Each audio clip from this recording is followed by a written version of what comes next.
Good morning, everyone, and Happy New Year. Welcome to the Washington Post Intelligence Weekly Briefing, our first one of 2026. Every week, we bring together our analysts and thought leaders across sectors to help us go quick and deep into the issues that are shaping the business and policy landscape. I'm Louisa Savage, Editorial Director of WP Intelligence, a new kind of media. We're built for executives and policymakers who need insight to help them see around the corners of policy and industry trends. Our subscribers receive concise intelligence reports with actionable recommendations across AI and tech, energy and climate, global security and healthcare. We have a graphics library, frequent exclusive interviews, and live briefings like this where we sort out developments that are changing the business and policy landscape. And today we're looking ahead at the year for energy in light of the rapidly changing demand and price curve in the United States. As we begin this year, there are several big forces in flux. Demand for electricity is going up. Prices are putting pressure on consumers, businesses, and increasingly on politicians who are being asked to do something about it. And electricity production and distribution is hitting some constraints. And we're at the start of a midterm election year in which energy is poised to be an important campaign issue. So to unpack all the forces that are shaping the year ahead and where things go from here to help decision makers navigate these currents, we have several expert guests joining us today. Kathryn Clay is our lead energy and climate analyst, and she's the author of our recent report, Energy Look Ahead for 2026, The Scramble for Affordable and Reliable Energy. And she's joining us today from Ann Arbor, Michigan, where she's teaching a class at the University of Michigan. Welcome, Kathryn. Good morning. Thanks, Louisa. Yeah, and David Hill is Executive Vice President of the Bipartisan Policy Center's Energy Program in Washington, D.C. He is the author of a series of analyses that are looking at what is behind rising electricity bills and what could be done to help improve energy affordability. He's also a former general counsel of the U.S. Department of Energy under then President George W. Bush, a partner and co-head of the energy practice at Sidley Austin in Washington, D.C., and Executive Vice President, General Counsel of Energy Inc. And he's joining us today from Princeton. Welcome, David. Good morning. Thank you for having me. And Page Crahan is General Manager at Tapestry, which is an alphabet moonshot startup focused on using AI to modernize how the electric grid is planned and operated. Tapestry works with utilities, grid operators, and governments to build advanced analytical and planning tools, essentially a software layer that uses AI to help grid operators better understand and more efficiently operate the grid. And she's also a member of our WP Intelligence AI and Tech Council, and really at the forefront of what the future of the electrical grid could look like. So we're so glad you're here, Paige, and welcome. Thank you. Pleasure to be here and to speak about this really important topic. Good morning. Well, great. So we have so much to cover today, and we have a lot of great audience questions. So here's how we'll organize our conversation for the next hour. First, we'll talk about demand growth, what's driving it and what's going on with electricity prices. Second, we'll talk about how the grid can become more flexible and what that means for demand from both the private sector and public policy perspective. And third, we'll discuss what lies ahead in terms of supply and supply constraints and the implications for industry. And as always, we'll discuss how business leaders and policymakers should be navigating the moment. And I'd like to thank our audience for the large number of truly excellent questions that you sent in ahead of the briefing. We've used them to help shape the conversation. And throughout the conversation, as always, I invite you to drop your questions and comments into the platform under the Q&A, and we'll take relevant questions as we go along. And we'll try to take as many questions as we can that pertain to the topic at hand. So let's get to it. I'd like to start with Kathryn and your report on the energy outlook for 2026. You wrote that electricity demand has been growing and you expect it to continue to grow in 2026. Talk about what is driving this. Great. Well, thanks, Louisa. This is really going to be one of the defining issues for the year ahead, as it already has been a defining issue in the last couple of years. And that is that we're in a really new era for the electrical grid, and it's an era of growth. For many years, for basically a generation, we had a flat demand.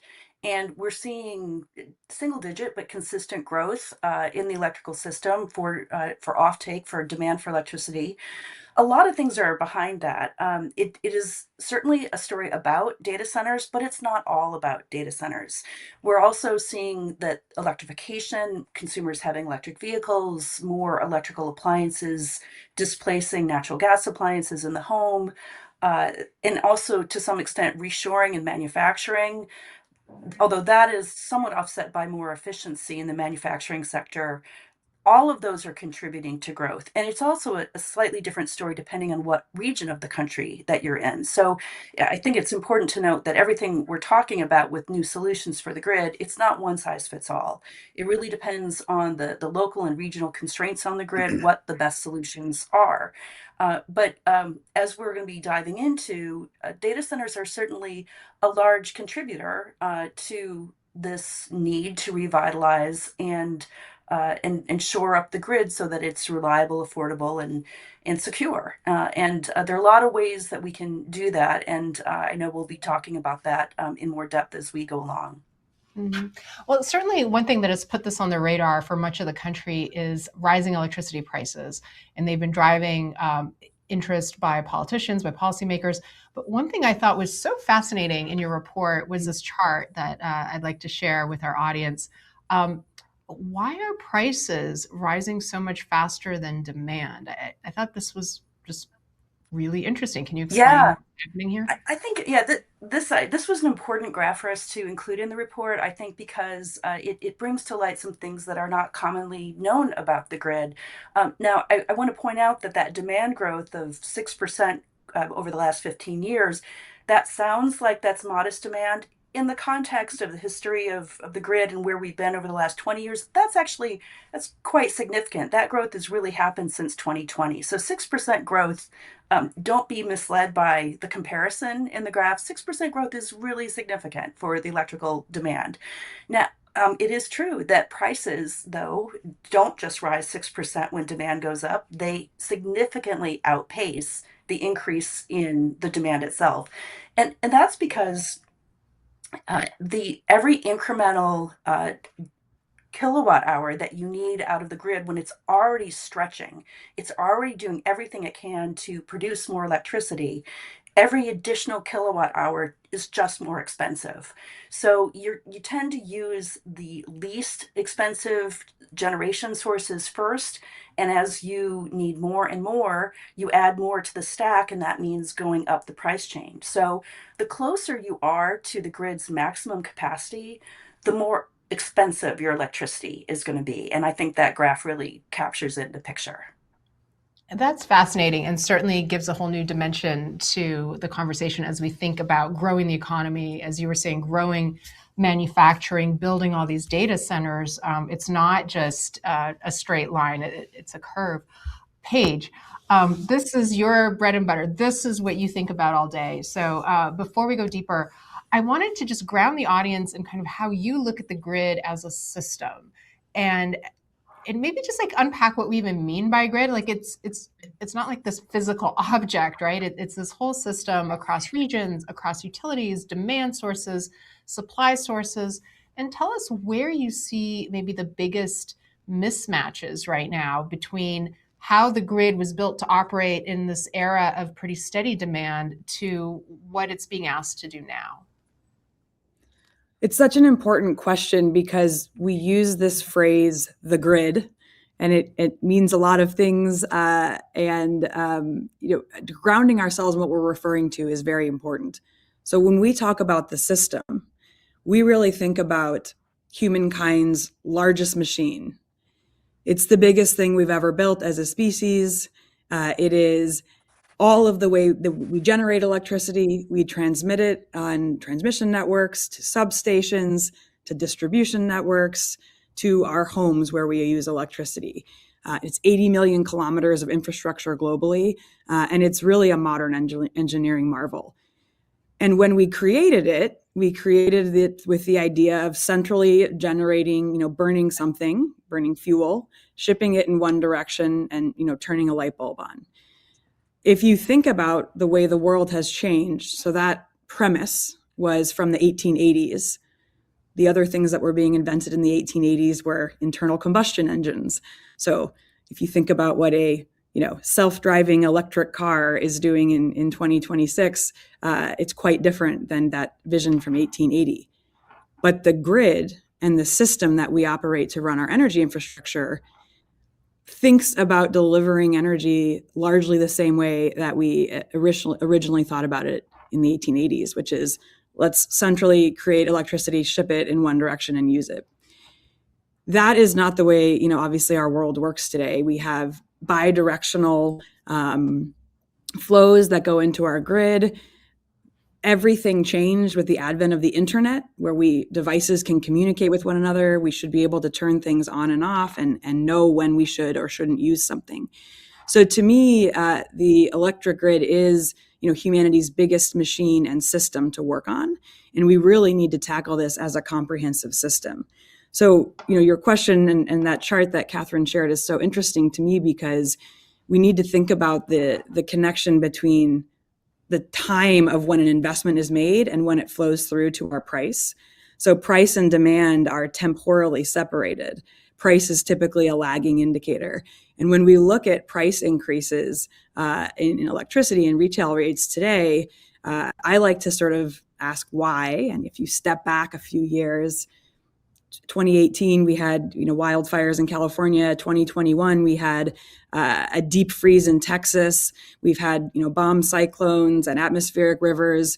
I think what's happening as we think about managing our electricity system is the challenge of actually keeping the lights on, even separating from demand growth. Even if demand was flat, we were already really needing to think about how we maintained our energy infrastructure differently, given that challenge of keeping the lights on affordably and reliably with weather pattern changes, aging infrastructure, and the like. So I think in this context, as we think about affordability in the United States and technology, absolutely we need to talk about demand growth and how we're going to invest in meeting new demand.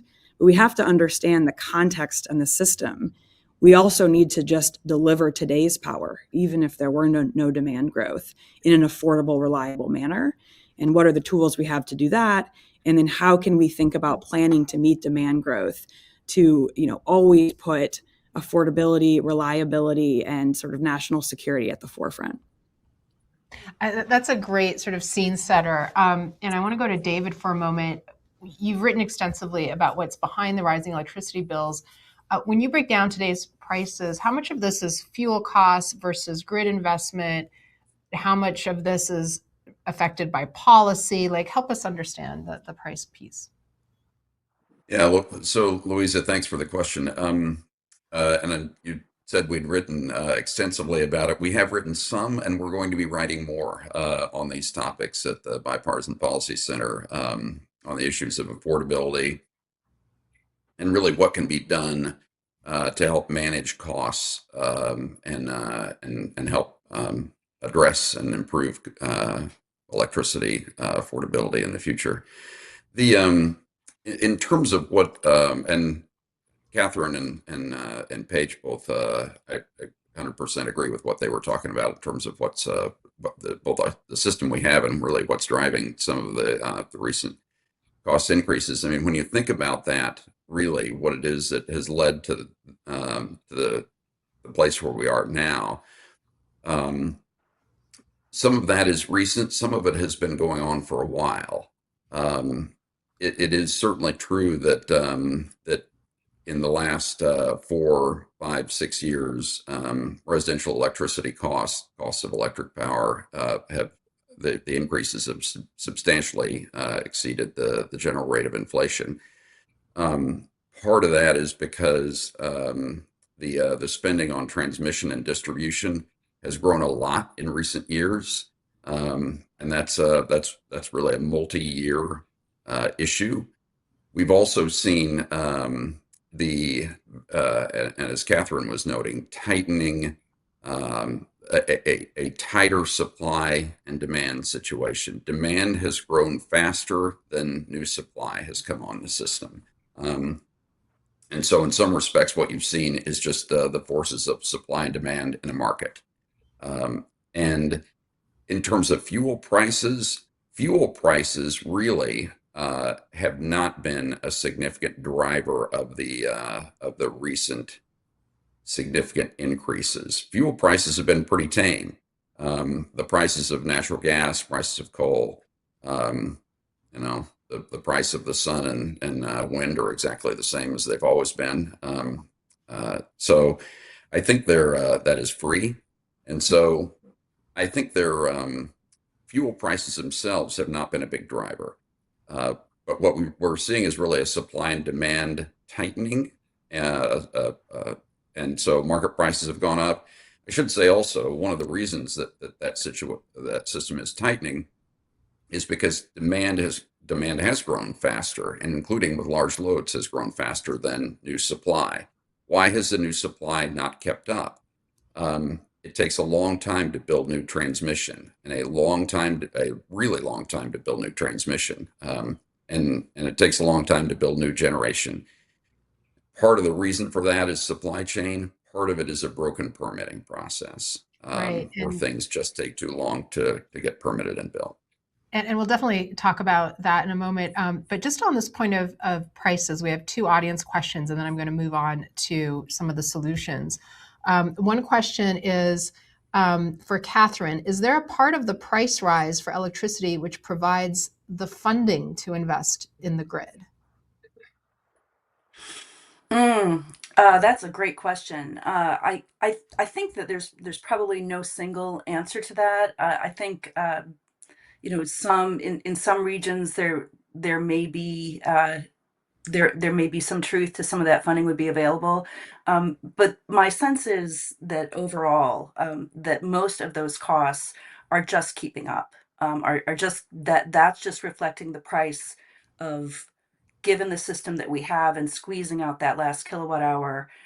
That's what it costs to keep the lights on and keep it reliable. So I don't think that the right message to take from that graph is that there's a lot of extra money lying around that's ready to be invested into the grid. I think that the reality is that we have a grid that is sorely in need of updates, and that's an opportunity for us to do more than simply maintain it, but also to include new technologies that, by the way, are going to enable us to have some of the flexibility that I think we're going to talk about a little more, to solve the problem of the growing grid. So making the grid that we have do more for us by not just replacing it with the same technologies, but enhanced technologies, and coupling that with new policies to incentivize different time shifting of use and other things we can do to create flexibility. But I think to the questioner's point about finances, we are going to have to do more to find money for investment. That the point we should not take from that graph is that there's a big pile of money lying around that utilities have. That really is reflecting their costs in getting the electricity to the people that they need. So we have a reader noting, in North Carolina, our rates now include grid upgrades on an ongoing basis. And we have a question maybe for you, David. How much of the increase in costs are tied to demand versus shareholder returns for the electric companies? Yeah, so in terms of things like transmission and distribution facilities, those generally are um, all rate regulated. So you've got those are based what is paid for them is what they cost, plus an allowed rate of return on investment. And so it's and what they cost, of course, has to do with what the materials cost as well as what it's cost to finance it in terms of an equity return, as well as the cost of debt. The I think the the transmission and distribution system has been and continues to be in need of investment. It is, as I think Page might have said, it's often known as or called the most complicated system in the world, and I think so it's something that is in need of continuing investment. So I think we're going to continue to see the need for investment, and those, of course, translate to consumer costs for transmission and distribution. Mhm. Well, let's talk about what some of the solutions are and some of the things that are being tried out this year across the country. Kathryn, you wrote in your report that 2026 is the year that the grid will learn to flex. Talk about what flex means. Yeah, thanks, Louisa. I said that with a bit of rhetorical flourish because, of course, the grid is already learning how to flex. But I do think that that's a trend that is gaining traction and will accelerate in the year ahead. So part of it, and this goes to the large loads such as the data centers. There is likely more opportunity for us to negotiate with large loads, including the data centers again, to shift their time of use in a way that does not in any way adversely affect their delivery of service to their customers. So, for example, a large data center might be doing real time to providing real-time services that need to be done in that moment. Let's think about video calls like this one, or streaming video on demand, or any number of financial transactions would need to be done in real time. But other things, such as running simulations for scientific enterprise, doing archiving of material for a library, or training a new subset of AI models, all of those kind of things could be done when demand is low, presumably during the low times during the early hours of the morning, for example. And so if we construct the right incentive mechanisms or policy levers to encourage data centers, and I think there's an analogy to other large load manufacturing, et cetera, to do more of what they can that is energy intensive during those valleys of demand. Um, it's possible. It's just they're not incentivized to do so at the moment, and there's a lot of opportunity for us to do that. There was a very thoughtful study that got people thinking about this that came out from Duke University a couple years ago that showed that even a modest amount of shifting along these lines could potentially have outsized benefits to the grid. So I'll just mention that there are also demand side measures. It's not just the large loads. If utilities use more demand side measures that, for example, incentivize computers like you and me to run our dishwashers at night, do other things like that that don't have to be done during the day during the highest part of demand. In the aggregate, all of our households could add up to even more of a change than a large load data center. So it's not just on the single point users, it's all of us, but there are certainly policies that would have to change to incentivize that behavior. And you mentioned that shifting around the times of use, which is really striking. I've seen in some of the other research reports we've done at WP Intelligence, just the huge impact of shaving peak usage, removing the need to build entire new electrical generating facilities was quite striking to me. I didn't fully appreciate how that sort of peak and trough aspect of the grid requires so much more electricity generation. So that the idea of smoothing out those peaks is fascinating. Paige, from your vantage point, I'd love to hear, looking across utilities and regions, where do you think flexibility is being left on the table? Where are the big opportunities? Is it a technology problem, a data problem, regulation, all of them in some combination? Yes. No, that's a good answer. That's a great question. And I'm so glad that Kathryn has brought the idea of flexibility into this report as a real lever for affordability. But even the phrase flexibility, it does require technical, regulatory, and data coordination to unlock the value. The question that we've been asking ourselves, so first of all, we absolutely think flexibility is left on the table. We see it starting to happen, but de minimis compared to what it could be. So the question we've been asking is, why is flexibility being left on the table? And that comes to your point on, what are the drivers behind the data, the technology, and the incentives or the regulation?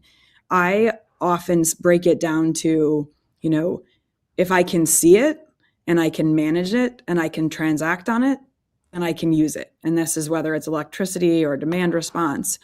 And each of those activities really need a combination of data. So if I need to know if something's there that I can use, maybe there are a fleet of, cars that I can decide to charge 10 minutes later that are going to allow me to not need to build something at that expensive peaking time. If I don't know that there are cars there that can shift, then I'm not able to use that flex capacity. So one of the fundamental premises for us is, how do we create more transparency, more visibility into what is available on the system, so that we can unlock the fact that it might be useful and flexible to avoid spending money where we might not need to, because we can actually use what we already have.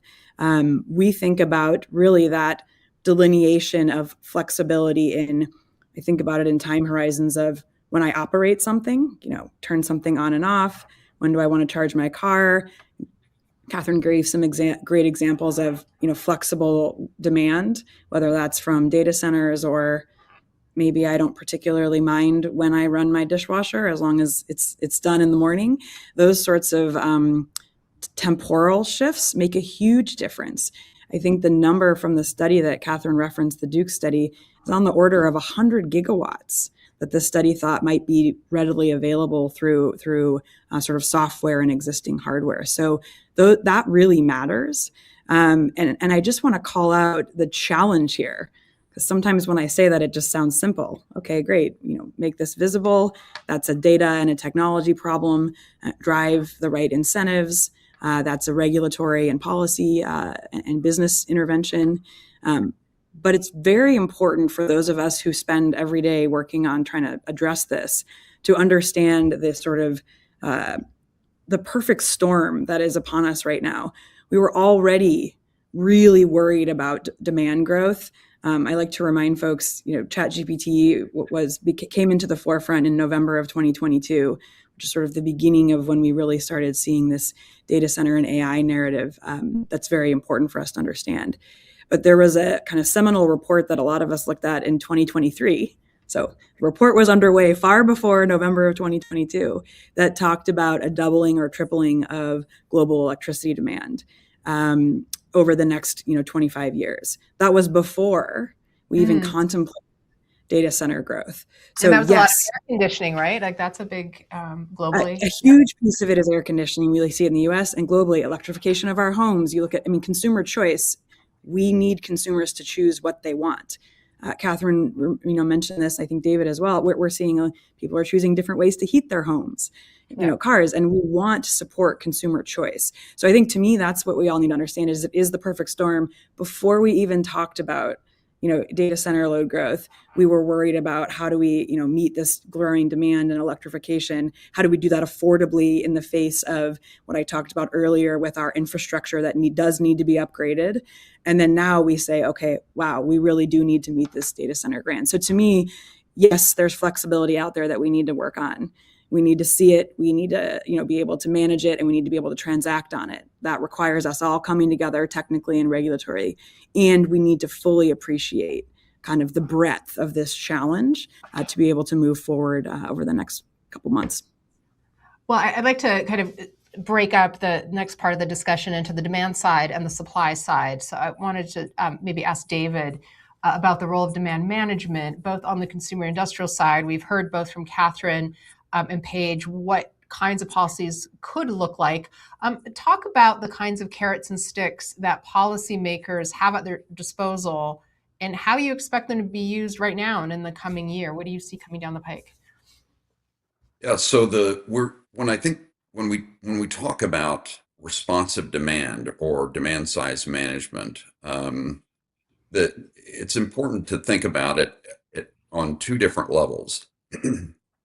We can think about it at the wholesale level. That's the really the within the jurisdiction of the Federal Energy Regulatory Commission, and then we can think about it at the retail level, the end use consumer level, and that really is largely a matter of state public service commissions, public utility commissions, and so demand side management and demand response has an important role to play in both of those, and there are important ways to activate it and make it work. And I think to the point that both uh, Kathryn and Paige were talking about, I think we, I think we haven't really even scratched the surface of what the capability is here. I think that there is a lot more that can be done for purposes of activating responsive demand.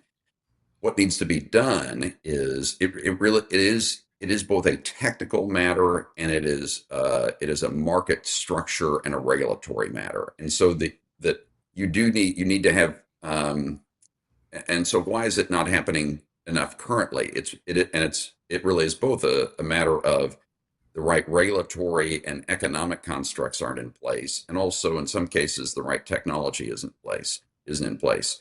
Um, what we need are better tools and better mechanisms for both that are technical as regulatory and market. Mhm. So let's talk about tools and data centers. We've had a lot of questions that I think capture the public mood right now. I'm going to just give you a taste of some of the things people have sent in. Will rural areas continue to reject building plans for industrial parks to support AI energy creation when it means giving up valuable farmland and employing very few workers at those industrial sites? Should we be charging cloud storage and AI companies for the cost to upgrade the grid and expand generation in order to meet their needs? How do we exclude data centers if there's not enough power or cooling water? What can we do to redirect the cost of our electricity increasing due to data centers using our grid to the data center? Our small communities should not be subsidizing corporate use. So I wonder, maybe I'll start with you, Kathryn. You wrote that data centers this year could be recast as part of the solution rather than just the problem. So what would actually need to change for that to happen at scale? And then maybe, David, you could give us a sense of anywhere you're seeing bipartisan, perhaps, agreement emerging about how to manage the data use of data centers. But maybe first to you, Kathryn. Yeah, there's so much in there, and those are really excellent questions, and I think emblematic of the whole national conversation that we're having around data centers and energy prices. So I think there are a number of things to keep in mind. One is that this is not solely, obviously, an energy question. As one of the questioners wrote, this is also about local decisions about land use and about workforce development and what the priorities are. Those are valid concerns, and those will and should be dealt with at the local government level. Local zoning officials have a lot to say about that. But on the other hand, data centers can bring a lot of value. And ironically, if we got the right rate mechanisms in place, it's possible that having a large load data center could bring consumer prices down. And that's because the whole concept of the electric utility and the monopoly is that you need to have a certain size of a base to spread out all of the costs of the centralized infrastructure. So if we get the rates right, you can imagine a world where we have the data centers paying their fair share or even a little bit more, and having the effect of actually bringing electricity rates down. And they would be very stable loads. They have a lot to recommend for helping the grid and the system actually be better. But having said that, there are a lot of ways that we have to be careful that we don't miss that opportunity. So things like incentivizing data centers or other large loads to look at bringing on cogeneration, their own generating capacity that would be co-located or closely located with the site, that then would have the possibility of being brought on as a grid resource as well. That's something that could be enhancing for all of us, for all of us as electricity consumers. I think another thing that we're not talking about enough with data centers is uh, that that, and this is something I think that is important to regulators. Many of the data center projections that you see will be aggregated of all of the data centers that have put in for any plans across the country. Well, you can imagine if you are the developer of a very large project, you might want to do a little bit of market due diligence, or some might call it forum shopping. And you might put in a proposal to 3 or 4 different districts and see what the local resistance might be, or local acceptance, see what kind of rate possibilities might be negotiable.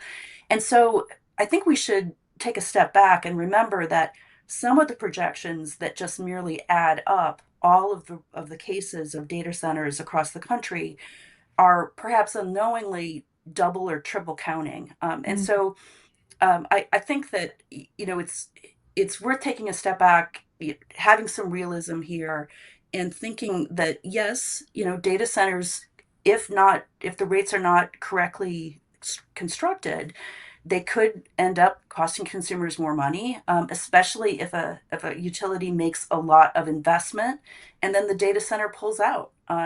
Then yes, the consumers in that area would be left to carry the financial load. But It's an important caution for sure. yeah, absolutely. And David, where do you see, or do you see any bipartisan agreement emerging on how to manage data center demand? And given that we're in an election year, this is a top of mind issue for consumers in parts of the country. Where do you see the policy discussion right now? Well, Louise, I think it's a work in progress. I think in terms of seeing agreement, I do see agreement out there on some of the concerns as well as some of the objectives. Affordability is certainly a bipartisan concern, and all the way across the board. Fair cost allocation is a concern all across the board. AI and AI infrastructure development is really, I think, viewed as an imperative across the board. I mean, this is something where it's not so much a question about whether we want this, whether we're going to do it, whether we need to do it. Do we think China's not going to do it? They're in terms of the development and the growth of this capability. The United States needs to play, and we need to aggressively move. And so the question isn't so much whether, it's how. And I think the weighing of the different considerations and making sure that the development can happen and happen in the most optimal places and the optimal ways, and ensure that the cost allocation is done in a fair way. I think there are principles that are really agreed upon as a bipartisan matter. The development of how to actually execute that is still a work in progress. Paige, talk a little bit about your perspective looking at the grid. Where do data centers get it wrong about how the grid works and what their role could be there? And what do grid planners maybe not understand about data centers? Or are there areas where you see really good solutions emerging with data center demand? Well, I think in good news, because this is something we really have to get right in 2026, the data centers and the grid planners and our governments, they want the same thing, right? They want fast, affordable energy as quick. That's all what we all want, and so that gives me great hope. And I do see data centers, in the U.S. creating really unique, sort of first of a kind relationships in pockets in partnership. They must be in partnership with the utilities, the regulators, the grid operators. So, and there's sort of a number of examples that folks can look at. That it's probably, I'd like that number to be bigger. It's probably, you could, count it on fewer than 2 hands, where we've seen, really innovative connections between grid planners and data centers trying to do new things, whether it's, as David pointed out, very importantly, through cost allocation, et cetera. To me, the fundamental thing that we need to get right to fix, to move through the next 12 to 24 months and navigate this data center inflection is exceptional planning. Right now, Kathryn has pointed out, I think a couple of times in the report, the disproportionate cost of those the peaking hours of power. If you could see those in advance, if you could plan for those, and this is something that my team's been spending many years on, if we could actually create a consistent view of all of the future scenarios 20 years out, show me a drought year, show me a hot year, and we can put a probability on what the grid is going to need in 2030. And we can find out something like, well, you have a 2% chance that for 4 hours, in the month of June, you might need an extra 20 megawatts of power.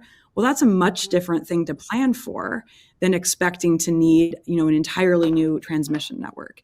So what I'm looking for and seeing a lot of, momentum on, our team started to work with the grid operator in the Eastern US, PJM, which covers 67 million people, 13 states.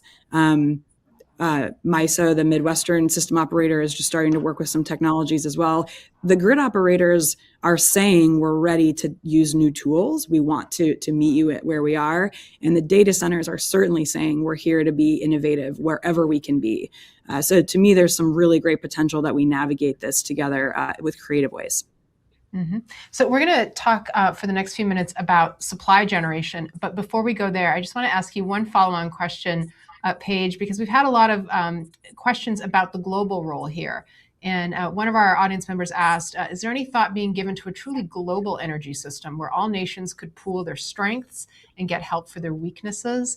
And we had another audience member ask, what about G7 cooperation on energy efficient data center promotion? What could that do? So to what extent is this a purely internal conversation, and are there any important initiatives happening internationally? Well, again, I think this is not, every country is dealing with how do we handle affordable, reliable economic growth with energy. So, and I like to point out when I work with national grids, we don't compete. So we should share our notes. What's working well in the United States, we should share with Europe and Brazil, because rising tides lift all boats in terms of running our networks well. So there has been and continues to be a really wonderful thought partnership with lots of grid operators around the world. Now it's pretty kind of how sharing notes. We aren't necessarily thinking about, I think what this question provokes is kind of a global sort of fluid energy transaction network. One thing we do need to understand is we're watching play out over the last few years is the connection between energy and national security. So sharing notes and kind of the rising tides lift all boats in terms of how to make energy infrastructure work for humanity is certainly on everyone's mind who thinks about delivering energy, as is national security and ensuring that we have enough energy to meet our country's needs, which has certainly become really a critical part of our narrative over the last few years. Mm-hmm. Well, so moving on to the supply side of the equation, and Kathryn, I'll let you elaborate, but you wrote that there are a lot of interesting questions being raised by the generation mix we currently have. Talk about where renewables are truly changing the equation for the grid versus introducing new challenges for the grid. Right, there's so much that's interesting going on the supply side of the story. Before I speak to that, I did want to just pivot and underscore something that Paige just said about the possibility of having these really granular, strategic, longer term studies. And one of the wonderful ironies of this situation and the challenges we have today with the electrical grid is that the demand that has come with AI is causing us to really deeply think about how we can get the most out of our grid and improve it in the best and most efficient way. And what's going to help us know exactly where the bottlenecks might occur, where our vulnerabilities are, where we need to add capacity. AI is bringing us the tools that will do that. So I think it's a really wonderful circular story that that AI is both incentivizing us to make changes and is going to provide the tools that allow us to do that. Speaking about supply, I think that renewables will continue to grow. As we saw in the past few years, solar has dominated the new supply that we've seen coming onto the grid. And no surprise, because of the cost competitiveness of solar, even without the federal tax incentives that are now going to be sunsetted after the One Big Beautiful Bill, solar is still going to be very competitive. And so everything that I have to say in the report about firm power is not to the detriment of solar and wind. But because we are bringing on more and more of these intermittent resources, so when we say intermittent or firm, we're just talking about not the financial viability, we're just talking about sources that are either on all the time, we call those firm. Think old time coal plants, think nuclear plants, think geothermal, versus intermittent. So that would be solar and wind. So the more solar and wind you bring on, the more you have to compensate and make the grid firmed up in some other way. And that could be adding energy storage so that firmness transitions to the solar, because when the wind isn't blowing or the sun isn't shining, the batteries that are on site then kick on and can fill out that valley. But there's only so much we can do with storage, as important as it is. We also need to bring on more firm supply. And that's why I say in the report, Louisa, that I think that it's really going to be an interesting year for nuclear to continue to build momentum. And interestingly, geothermal is really gaining speed and traction. And so those are two places I'm looking on the supply side for the next year. Mm-hmm. And I'd love to get into that more in a moment, but we have an audience question asking, how close are we to baseload equivalent power from solar and long duration batteries? And a lot of questions in the chat also about the potential of battery storage. I'll speak to that quickly and then turn to others. I'm very bullish about long-term battery storage. I think that there are a lot of technologies that we haven't given enough attention to that have a tremendous possibility for bringing more capabilities online. Lithium-ion batteries are terrific, and they can do a lot for stabilizing that intermittency of wind and solar, but they're really probably only helpful to about 4 hours of swing in time for those electrons.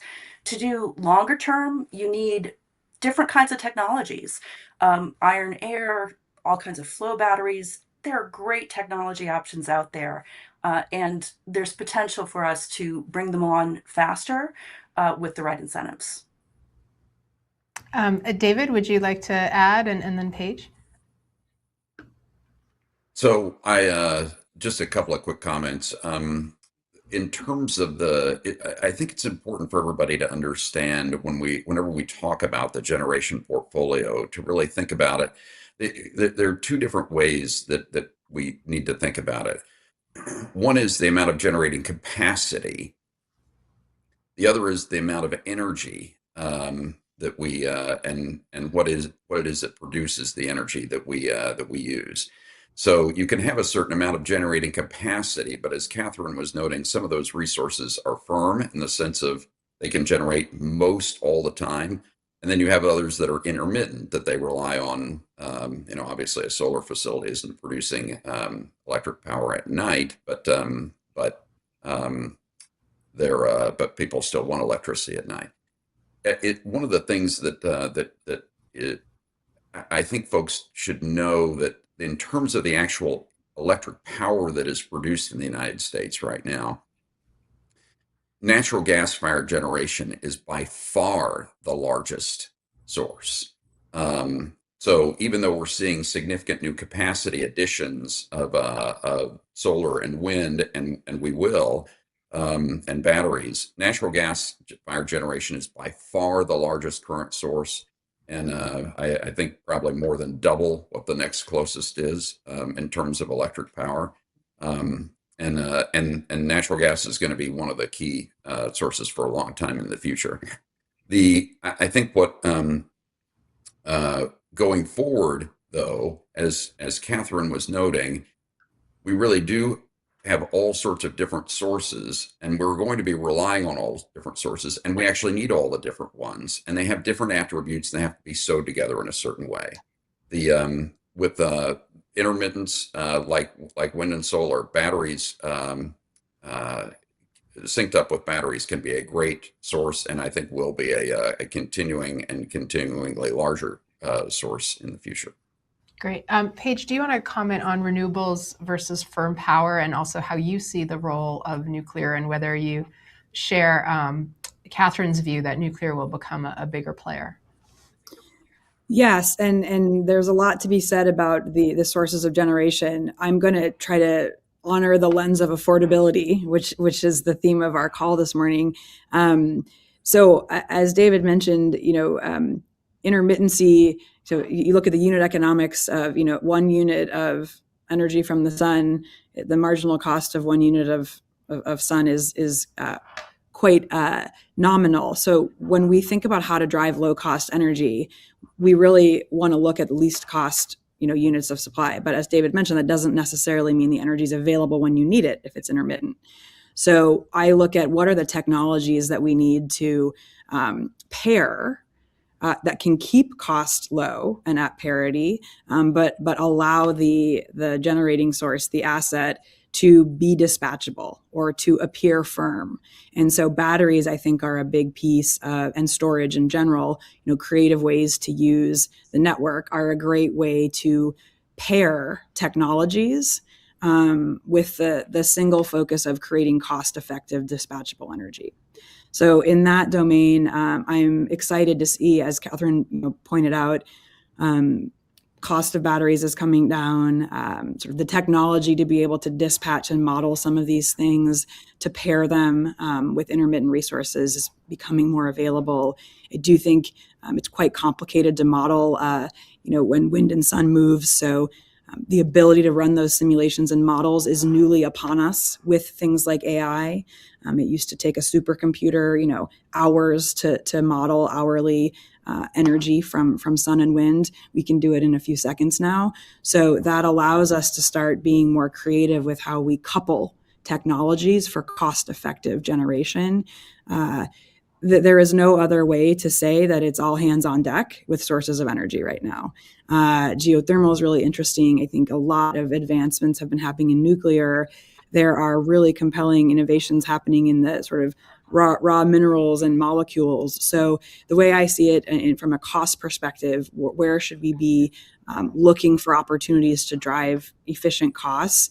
It is a sort of all of the above, understand the attribute of the asset, evaluate the complete cost, as David pointed out, the ability to deliver capacity of energy on the network, and embrace the newly available technologies and coupling of software and hardware to deliver our energy needs. And I think we would be remiss in this briefing if we didn't touch on permitting. And I wanted to ask David, maybe in under 1 minute, if you could just give us your look ahead for the year in permitting reform. It's something that comes up whether we're talking about transmission lines, whether we're talking about building, data centers or new sources of energy. It's something we hear over and over again. So what do you expect to see from this administration and from the Congress, from the states in the coming year? Is anything underfoot? So permitting reform is really our highest energy program priority at the Bipartisan Policy Center, and we really think that the moment is now that needs to happen, and the Congress needs to move on it. It is, and by the way, on that, BPC is actually having a permitting summit up at the United States Capitol on February 3rd, and people can register that for that on our website if they want to watch it. Their permitting reform is something where it is a tax on consumers that is really unnecessary. Our current permitting system is a tax on consumers that is unnecessary, and permitting reform would help fix it. Getting that done is difficult, but there's no reason it can't happen. And really, the affordability concerns that we're seeing out there right now, legitimate affordability concerns, will hopefully be the push to help make permitting reform happen in this Congress. Do you think that the focus on affordability right now makes that more likely, or the fact that we're heading into midterm elections makes it less likely? Well, it should make it more likely, because the affordability concerns are all the way across the board. There isn't anything about any partisan disagreement about. I don't think there is about whether or not affordability is ought to be, that we want to make electric power affordable for Americans. And so it's all about how do we actually grow the economy and how do we actually make sure that our energy supply remains and is reliable, affordable, clean.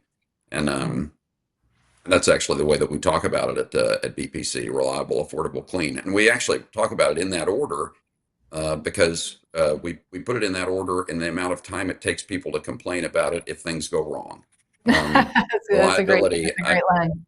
I don't know, 1 second, 5 seconds, a half a second. And of course, if you're a chip fab facility, the answer is it can't even be a second. Right. It needs to That's be a great constant. Affordability takes a little bit longer, but it's really a big concern. Environmental performance, we haven't been talking about that today, but it's really important. Environmental performance, emissions, water quality, those are all critically important concerns, and we need to be aware of them, and we need to make sure we take care of them.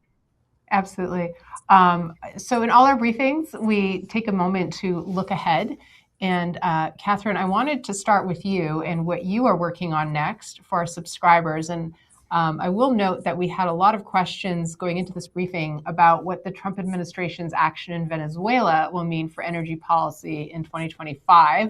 And I thought that might be a good segue to you to talk about what you've got coming out for subscribers soon. Yeah, that's right. So the report that I'm working on currently is looking at the energy sector in specifically the oil and gas sector within Venezuela. And what I'm looking at is not so much the geopolitics. Many people are writing about that. What I'm interested in is looking at the technical capabilities and what the technical and engineering and infrastructure bottlenecks are that would have to be overcome for Venezuela to rapidly and significantly increase its oil and gas output. So looking at things like refinery capacity, where would that refinery capacity be? Who would we be competing with? Venezuela is a member of OPEC.